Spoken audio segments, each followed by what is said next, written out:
Ang mensaheng ito ay mayroong English, may Tagalog, at mayroong Bisaya. So panoorin po natin to guys, para mayroon tayong mapupulot na mga bagay na mahalaga para gabay sa ating buhay habang tayo ay namubuhay dito sa mundo ito. Pinamagatan natin tong The Messengers of Good News. Pause for a moment and reflect on your role as a bearer of the good news. Are you actively sharing the love of Christ with those around you? Are you seeking to be a living testimony of His grace? You might read Paul's call to preach in Romans chapter 10 verse 14 and think this call, how then shall they call on Him in whom they have not believed? And how shall they believe in Him of whom they have not heard? And how shall they hear without a preacher? Romans 10:14. Is reserved for a pastor, priest, or teacher. But our homes, workplace, and communities can serve as pulpits of influence when we live surrendered to Him. In these seemingly ordinary spaces, we can share the love of Christ through a listening ear that brings peace to a troubled mind, a helping hand that lifts burdens, or a word of encouragement that rekindles hope. As a follower of Christ, you are qualified to share this hope and encourage others. What God desires is obedience and willingness to be a vessel of His Word. In the simplicity of everyday interactions, we become vessels of His love and messengers of the gospel. Believers, we have an integral role in sharing the gospel message of Jesus Christ. The Holy Spirit equips you. God chooses and empowers you. And the seeds you sow, even the tiniest ones, have the power to take root and spread the message of salvation. Puntahan natin sa Tagalog. Ganon ay sa mga Pilipino ay maunawaan natin ito ng mabuti. Sa Tagalog, may pamagat na ang mensahero ng magandang balita. Ops! Tigil muna sandali. At pagnilayan ang iyong tungkulin sa pagdadala ng mabuting balita. Ikaw ba'y aktibo sa pagbabahagi ng pag-ibig ni Jesucristo sa palibot mo? Ikaw ba ay naghahanap na maging buhay na patutuo ng kanyang biyaya o grasya? Marahil nabasa mo ang panawagan ni Apostol Pablo na mangaral o mag-sermon sa Book of Romans chapter 10 verse 14. Paano nga silang magsisitawag doon sa hindi nila sinampalatayanan at paano silang magsisisampalataya sa Kanya na hindi nila napakinggan at paano silang mga kikinig na walang tagapangaral? At iniisip na ang panawagang ito ay nakalaan lamang sa pastor, pari o sa isang teacher. Subalit sa ating tahanan, sa ating pinapasukan at sa komunidad, ito ay nagsisilbing pulpito upang makaimpluwensya tayo kapag ang ating buhay ay isinuko sa Kanya. Sa ganitong ordinaryong lugar, maaari tayong makabahagi ng pag-ibig ni Jesucristo doon sa mga may handang makikinig ng mga tainga na nagdadala sa kanila ng kapayapaan mula sa magulong kaisipan. Mga kamay na handang tumulong sa pagpapagaan ng kanilang kabigatan at mga salita na nagbibigay ng lakas at pag-asa. Bilang mananampalataya ni Hesukristo, tayo ay kwalipikado na magbahagi ng salita na magbibigay ng pag-asa at lakas sa ibang tao. Ang nais lamang ng Diyos ay ang pagiging masunurin at pagpayag na maging behikulo o sisidlan ng kanyang mga salita.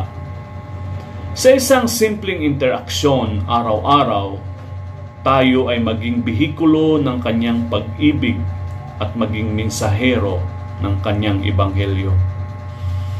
Bilang mananampalataya, tayo ay may mahalagang tungkulin sa pagbabahagi ng ebanghelyo ng Panginoong Hesukristo. Ang banal na Espiritu Santo ay siyang magbibigay ng mga kagamitan ng katalinuhan, kaalaman at karunungan na mula sa Diyos Ama. Pinili ka ng Diyos, binigyan ng kapangyarihan upang ang binhi o ang salita ng Diyos na iyong inihasik, kahit na ito'y pinakamaliit na binhi, ngunit may kapangyarihang mag-uugat at magsimulang magkalat ng mensahe ng kaligtasan sa bawat maniniwala. Bilang mensahero, ito ang pinakamagandang buhay na puno ng tuwa at saya, at maging ito ay ang kaganapan o ang kabuuan ng ating pagkatao. At para naman sa mga taga Mindanao at sa Visayas region, meron tayong Visayan language upang maintindihan din natin ang mensaheng ito. Ang tigbalita sa maayong balita. Ops, hunong sa kadiyot, atong hunahunaon ang atong kabilinggan sa pagdala sa maayong balita. Kugihan ka ba sa pagbalita sa dakong gugma ni Hesukristo sa imong palibot? Nagapangita ka ba nga mahimong buhi nga testimonya sa grasya sa Dios? Base nakabasa ka sa ginaingon ni Apostol Pablo nga magwali sa libro nga Romans chapter 10 verse 14. Apan unsaon man sa mga tawo sa pagpangaliya kaniya nga wala nila tuuhi, ug unsaon man nila sa pagtuo kaniya nga wala gayud nila hidunggi, ug unsaon man nila sa pagkadungog kun walay magwawali. Gahuna-huna nga ang panawagan para lang sa pastor o sa pari o sa teacher. Apan diha sa atong panimalay, ginatrabahuan o sa komunidad, mahimo kining pulpito para makaimpluwensya kita kung ang atong kinabuhi gisurrender kang Hesukristo.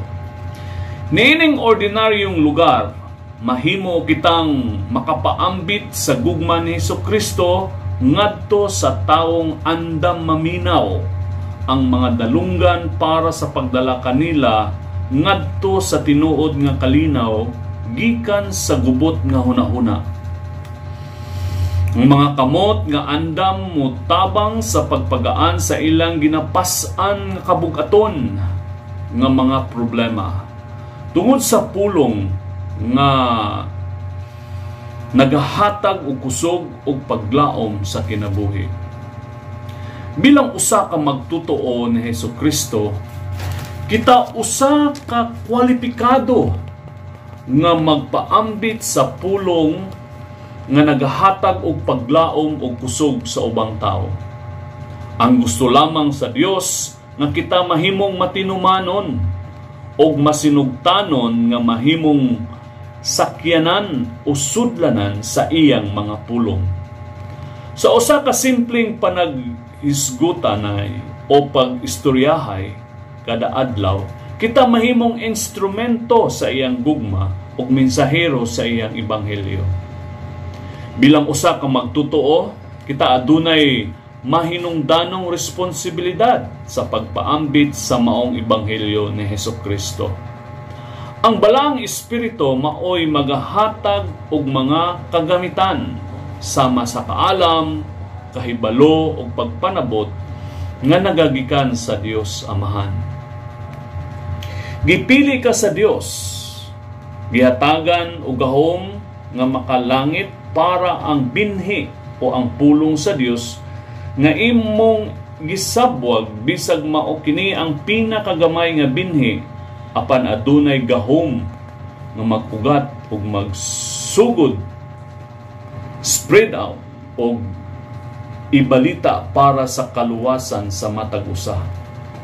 Ang usa ka mensahero sa pulong sa Dios, ang usa ka binuhatan nga maayo sa mata sa Dios, nga maghatag og kakumplituhan sa kalipay sa usa ka tawo. So mao kini ang mensahe sa Dios nga akong naintindihan nga ating responsibilidad na ibahagi natin ang salita ng Diyos sa mga tao na handang makinig nito upang ang buhay ay mabago, magkaroon ng katiwasayan, magkaroon ng kapayapaan at tunay na buhay na masaya kasama ang Diyos. Isang buhay na mayroong kahulugan, buhay na may direksyon, ang buhay na mayroong tinatahak na matuwid na landas. Kaya pagpalain po tayo ng Diyos, nawa masumpungan natin ang ating sarili na maging kabahagi sa kaharian ng Diyos. Pagpalain po tayo ng ating mahal na Diyos.